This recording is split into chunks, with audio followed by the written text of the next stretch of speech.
Good morning, नमस्कार। स्वागत है आपका हमारे चैनल जीएस स्टडी 94 में। और दोस्तों मैं तो दोस्तों जनसत्ता का ये एडिटोरियल और संपादकीय है। इसे लिखा है मोनिका शर्मा जी ने। और मोनिका शर्मा जी ने आज वुमेन एम्पावरमेंट की बात कही है, जो महिला सशक्तिकरण होता है उसके बारे में उन्होंने बात कही है। समाज को एक आईना दिखाने का काम किया है, जहाँ पे कुछ गलतियाँ हैं, जहाँ पे सुधार की आवश्यकता है, ज़रूरत है, उसके बारे में भी मोनिका जी ने लोगों को बताया है, देश की जनता को बताया है कि अपना जो मांग है, जो महिलाओं के साथ भेदभाव है, उसे हम किस प्रकार से कम कर सकते हैं, किस तरह से तमाम तरह की प्रिविलेज दे सकते हैं सरकार के द्वारा, संविधान के द्वारा। यहाँ पे देखिए जो आज कंटेंट है वो है बेटियों का हक और समाज। आपको बता दें, यदि मैं बेटियों के हक की बात करूँ तो कुछ अगर 10 साल पीछे मैं चला जाऊँ ना, तो उस समय बेटियों को एक दोयम दर्जे का नागरिक माना जाता था। 12th पढ़ाने के 10वीं पास कराने के बाद पिता यही सोचता था कि ये बहुत बड़ा बोझ है मेरे ऊपर, उसकी शादी विवाह करके कम उम्र में ही उसे भेज दिया जाता था। ऐसे में ना उसका शारीरिक विकास होता था, ना मानसिक विकास। उसके बाद तमाम तरह की बीमारियां, तमाम तरह के मानसिक तनाव से स्त्रियां झेल रही थी। कुछ राज्यों की पीड़ा तो इतनी दर्दनाक मैं आपको बता नहीं सकता। जब आंकड़े निकलते थे राजस्थान, बिहार जैसे राज्यों में, जहाँ पर स्त्रियां बहुत ही कम उम्र में ही उनकी शादी करा दी जाती थी। उसके बाद तमाम तरह के जो डोमेस्टिक वायलेंस होते हैं, घरेलू हिंसा होते हैं, उनके ऊपर किए जाते थे। कुछ स्त्रियां मैच्योर न होने की वजह से जब लेबर पेन होता था वो मर जाती थी। तो एक जो महिलाओं का जो मृत्यु दर था वो बहुत ही ज़्यादा था। तमाम तरह की बीमारियां थीं और समाज में जिस तरह से उन्हें एक उस समाज की भी मैं बात कर सकता हूँ जहाँ पे एक समाज ने एक आस्था बना लिया था, उसे गलत लोगों के माध्यम से प्रवाह में लाया जाता था। कि सती प्रथा को आप देख सकते हैं। अब दूर मत जाइए, केरल का एक कोई मंदिर था अप्पा करके, जहाँ पर महिलाओं को कह सकते हैं उस योग्य नहीं माना जाता था कि महिलाएं यदि उस मंदिर में चली जाएंगी तो पूरी तरह से मंदिर जो है कि छूत हो जाएगा। तो उसके बाद सुप्रीम कोर्ट को इंटरफियर करना पड़ा। तमाम तरह के डिस्प्यूट हुए उनके कह सकते हैं प्रशंसकों से, उनको धर्मावलंबियों से। तो ऐसे समाज में यदि इस तरह की वरीयताएं दी जाएंगी स्त्रियों को तो समाज कितना आगे जाएगा आप सोच सकते हैं। तो आज के चलते हैं, इसी के बारे में बातचीत करते हैं।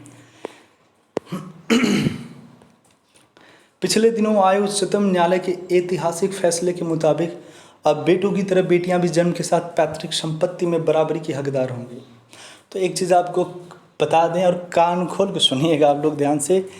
आप अपनी बहनों से प्यार करिएगा। प्यार का मतलब उनके साथ अच्छे संबंध रखिएगा, नहीं तो जिस दिन यदि वो मूड में आई ना तो चाह लेंगी तो आपके संपत्ति में उनका भी हक हो जाएगा। इसलिए भाइयों, आप लोग बहनों को विशेष सहूलियत दें, उनको अच्छे से पढ़ाएं लिखाएं, ठीक है, अच्छी प्राथमिकताएं दें। अन्यथा जिस दिन आपके विरोध में खड़ी होंगी तो आपकी मुसीबतें बढ़ जाएंगी। क्योंकि कहीं कभी कभार होता है जब पिता या माता की मृत्यु हो जाती है तो जो भाई होता है वो गलत विचारधारा की तरफ जाने लगता है। जिस तरह से बहनें उपेक्षा के शिकार होने लगती हैं, या फिर माँ बाप नहीं है, भाई भी नहीं है, तो जो उनके चाचा हैं या फिर अन्य सगे संबंधियाँ हैं उस संपत्ति पे वो मतलब हक जमाए बैठ जाते हैं। तो इन सारी कमियों को दूर करने के लिए जो संविधान में, जो कानून में बदलाव किया गया है उसका सम्मान हम करते हैं। गौरतलब है कि इस विषय में 2005 में हिंदू उत्तराधिकार संशोधन अधिनियम बनाया गया था। अब सुप्रीम कोर्ट ने इस मामले में व्यवस्था दी है कि पहले के मामले में भी यह कानून लागू होगा। इसका सीधा अर्थ यह है कि सर्वोच्च अदालत ने अपने फैसले के माध्यम से इस कानून में मौजूद इस विरोधाभास को खत्म कर स्पष्ट कर दिया है कि 9 सितंबर 2005 से पहले अगर पिता की मृत्यु हो गई हो तो भी बेटियों को संपत्ति में बेटों के बराबर हिस्सेदारी मिलेगी। यह प्रावधान अब वैधानिक रूप से बेटियों के जन्म के समय से ही उन्हें संपत्ति में बेटों के समान अधिकार को मान्यता देता है। इसलिए यह स्पष्ट होना चाहिए कि पैतृक संपत्ति पाने वाले बेटों और बेटियों दोनों को जन्म से उत्तराधिकारी बनने का अधिकार प्रदान किया गया है। पहले चीज़ें अलग होती थी। जैसे माँ बाप की यदि मृत्यु हो गई, ठीक है, तब अगर बेटी क्लेम करती थी तो उन्हें मिलता था। पर दोस्तों अब जन्म सिद्ध अधिकार है, जैसे ही जन्म लेती हैं उनका उस संपत्ति पे अधिकार हो जाता है, ठीक है। सर्वोच्च अदालत का यह निर्णय महिलाओं के प्रति लैंगिक भेदभाव होता है दोस्तों, जो लिंग के आधार पर लोगों से भेदभाव किया जाता है परिवार में, समाज में, देश में। आप पुरुष हैं, आपको तमाम तरह की प्राथमिकताएं, तमाम तरह के अवसर मिलते हैं, पर अगर महिलाएं हैं तो उन्हें हीन भावना से देखा जाता है, उनके स्टडी के लिए पर्याप्त रूप से पैसा नहीं लगाया जाता है, और समाज की जो एक मानसिकता है कि बस थोड़ा मोड़ा पढ़ा के इनको शादी करके यहाँ से विदा कर दीजिए, ये सब भेदभाव की वजह से ही सुप्रीम कोर्ट को इस कानून को और मजबूत करना पड़ा। उसके बाद है, अधिकतर परिवारों में आज भी आर्थिक मोर्चे पर महिलाएं अपने पर निर्भर हैं। ऐसे सामाजिक ढांचे में यह न्यायिक निर्णय भी आधी आबादी के लिए समानता और आर्थिक सुरक्षा को पुख्ता करने की ओर एक बड़ा कदम है। यह कटु सत्य है कि अपनों के लिए हर परिस्थिति में स्नेह और संबल की बुनियाद बनने वाली बेटियां हमेशा एक परायेपन के भाव को जीती रही हैं। इतना ही नहीं, शादी के बाद उनके हिस्से आने वाले कई समझौते और शोषण के हालात की एक अहम वजह उनके पास कोई संपत्ति, आर्थिक संबल नहीं होना है।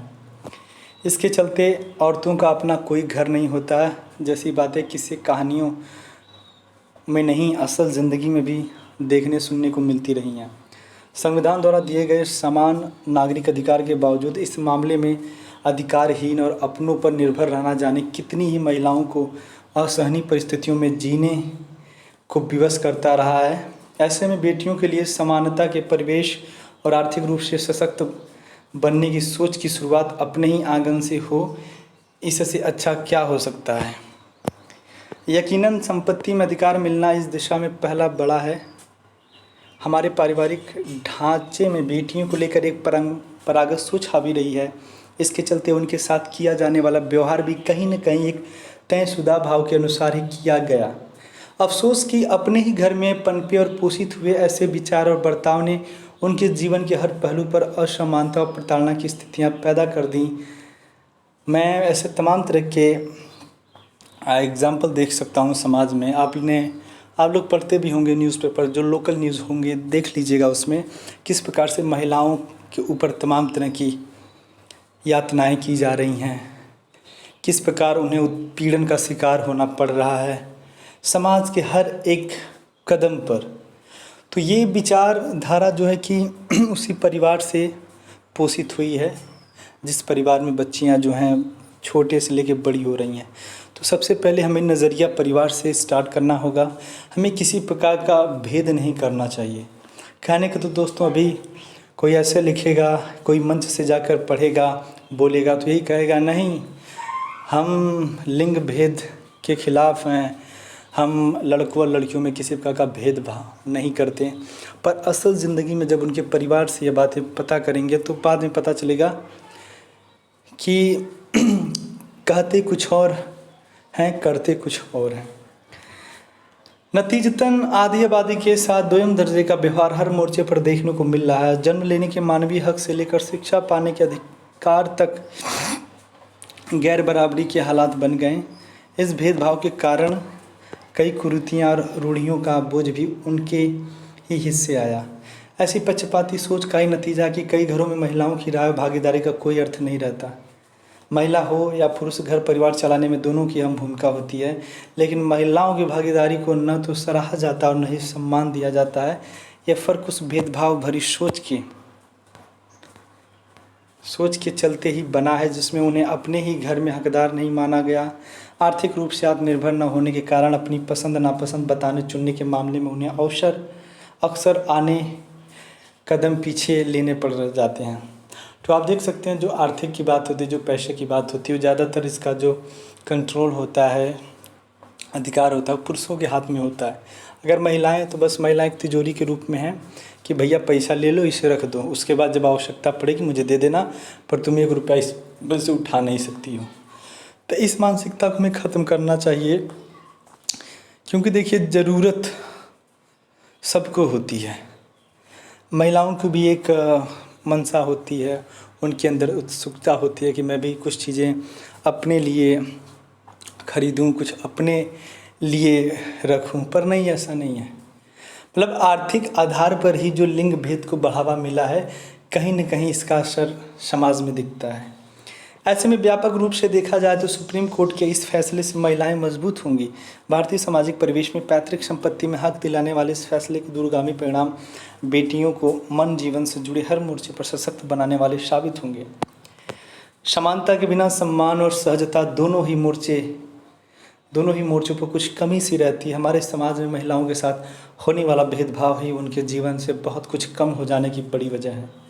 आपको बता दें, कुछ परिवारों में तो ऐसा भी है कि लड़का ही बाइक चला सकता है, लड़की गाड़ी चला सकती है, लड़का ही गाड़ी चला सकता है, सेल फ़ोन यूज़ कर सकता है जो मोबाइल है। लड़कियां हैं तो उन्हें मोबाइल नहीं चलाना है, ये नहीं करना, वो नहीं करना है, यहाँ नहीं जाना, वहाँ नहीं जाना है। तो ऐसे में कुछ महिलाएं होती हैं, उनके अंदर तमाम प्रतिभा होती है, प्रतिभा से पूरी तरह से संपन्न होती हैं, पर उन्हें वो प्लेटफॉर्म नहीं मिल पाता है, वो अवसर नहीं मिल पाता है जिससे वो अपनी प्रतिभा को लोगों के सामने, समाज के सामने रख सकें। इस वजह से धीरे धीरे उन प्रतिभाशाली औरतों का गला घुट जाता है, उनकी मौत हो जाती है। तो दोस्तों, ऐसा न करें। यदि आपके परिवार में कोई भी बेटी है, बहन है, यदि उनके अंदर प्रतिभा है, उस सेक्टर में वो जाना चाहती हैं, उस क्षेत्र में वो अपना योगदान देना चाहती हैं, तो एक बार ज़रूर सहयोग करें। निस्संदेह अपने ही घर संपत्ति का हक न पा सकना उनके जीवन में आने वाले हर अधूरेपन की शुरुआती कड़ी माना जा सकता है। यही वजह है कि लंबे समय से महिलाओं की संपत्ति के अधिकार को लेकर कानून में बदलाव की बात होती रही है। समाज का जागरूक वर्ग भी बेटियों को पुश्तैनी जायदाद में उनका हक दिए जाने की चर्चा काफ़ी समय से करता रहा है। इसी के चलते समय समय पर इससे संबंधित कानून में बदलाव और संशोधन हुए भी हैं, लेकिन बेटियों के लिए पैतृक संपत्ति के समान अधिकार के मामले में कई उलझनें बनी हुई थीं। सुगत है कि कानूनी ही नहीं, मानवीय मोर्चे पर भी यह एक सराहनीय फैसला है। बराबरी के इस हक के बिना अपने आंगन से मन से जुड़ाव रखने वाली बेटियां जीवन में अलग थलग सी पड़ जाती थीं। यही कारण रहा कि इस फैसले को सुनते ही न्यायालय ने टिप्पणी की कि बेटियों को बेटों के समान अधिकार दिया जाना चाहिए। बेटी जीवन भर एक प्यार करने वाली बेटी बनी रहती है, भले ही उसके पिता जीवित हो या नहीं। साथ यह भी कहा गया कि एक बार एक बेटी हमेशा एक बेटा तब तक बेटा होता है जब तक उसकी शादी नहीं हो जाती। इसलिए बेटियों को बेटे की तरह संपत्ति के बंटवारे में भी बराबर हिस्सा दिया जाना चाहिए। यह ज़रूरी भी है क्योंकि यह केवल आर्थिक स्थिति की बेहतरी से जुड़ा मसला नहीं है। यह विवाहित बेटियों को पैतृक धन दिए जाने भर की बात नहीं है, बल्कि सही मायने में उनके स्वतंत्र अस्तित्व को स्वीकार्यता देने की बात है। मैं इस चीज़ को मतलब व्यक्तिगत कई बार सुन भी चुका हूँ कुछ लोगों के परिवार में कि लोग कहते हैं, हाँ हम तुम्हारी शादी कर रहे हैं, तुमको पता है हमने 10 लाख रुपए खर्चा कर दिया तुम्हारी शादी में, 20 लाख रुपए खर्चा कर दिया, मतलब खर्चा कर दिया। तो आपने कभी मूल्यांकन नहीं किया। जो लोग अपने परिवार के बच्चियों को इस तरह बोलते हैं, स्त्रियों को बोलते हैं, उन्होंने कभी मूल्यांकन किया कि उनके पास कितनी बड़ी संपत्ति है। आपने दहेज के रूप में या फिर प्यार सम्मान के रूप में जो एक बार बच्ची को दे दिया, चलिए मानता हूँ, पर आपने कभी ये सोचा कि जितनी बड़ी अचल संपत्ति की वो हकदार थी, मतलब उसका होकर भी उसे नहीं मिलता था, आप बस शादी करके भेज देते थे, तो उसमें भी आप तमाम तरह के जिस स्लोगन के माध्यम से उनके ऊपर चोट करते थे, वो भी गलत था। मैंने कई बार सुना, रहे हमने तुमको गाड़ी दिया, ये दिया, वो दिया। ऐसा कि अपना संपत्ति का ना आधा हिस्सा दे दो और 1 रुपया मत दो डौरी का, या फिर जो गिफ्ट होता है, वो खुश रहेंगी। ठीक है। अक्सर देखने में आता है कि माता पिता के दुनिया से जाने के बाद अविवाहित बेटियों का अपने ही घर में जीना दूभर हो जाता है।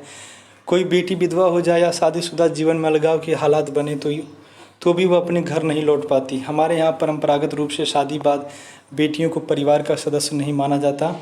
अब जब वे जन्म के साथ ही पिता की पैतृक संपत्ति की अधिकारी मानी जाएंगी, तो जीवन के प्रतिकूल हालात में यह पुश्तैनी जायदाद उनके लिए मददगार साबित हो सकेगी। महिलाएं सिर्फ इसलिए शोषण और प्रताड़ना झेलने को मजबूर नहीं होंगे कि उनके पास गुजारे के लिए कोई सहारा नहीं, रहने के लिए कोई घर नहीं होता। शिक्षित, सजग और सशक्त बेटियां किसी भी राष्ट्र का वर्तमान और भविष्य सुदृढ़ बनाती हैं। मायके ससुराल का पुल कही जाने वाली लाडलियां समग्र समाज में संवेदनाओं और सह-अस्तित्व को पोषित करती हैं। आज तो हर क्षेत्र में बेटियों बेटों के बराबर अपनी भागीदारी पुख्ता कर रही हैं, माता पिता का सहारा भी बनती हैं। बावजूद इसके संपत्ति के बंटवारे के मसले में बंधी बधाई लीक पर चलने वाली भारतीय समाज की यह मनमानी वाकई तकलीफ दे थी। शुक्र है कि ऐसे कानूनी फैसलों के उनके अधिकारों से जुड़ा जटिलताएं दूर हो रही हैं। इस तरह के फैसलों का असर सामाजिक पारिवारिक सोच की दिशा तय करने में महत्वपूर्ण भूमिका निभाएगा। पुश्तैनी संपत्ति के बंटवारे से जुड़ा यह ताज़ा न्यायिक फैसला स्त्रियों के जीवन के लिए दंश बनी लैंगिक असमानता के हर पक्ष पर सकारात्मक असर डालेगा, जिससे बेटियों के प्रति हमारे समाज, परिवार में विचार और व्यवहार के स्तर पर मौजूद कई दोहरे मानक टूटेंगे। तो आज के लिए इतना ही। नमस्कार, धन्यवाद।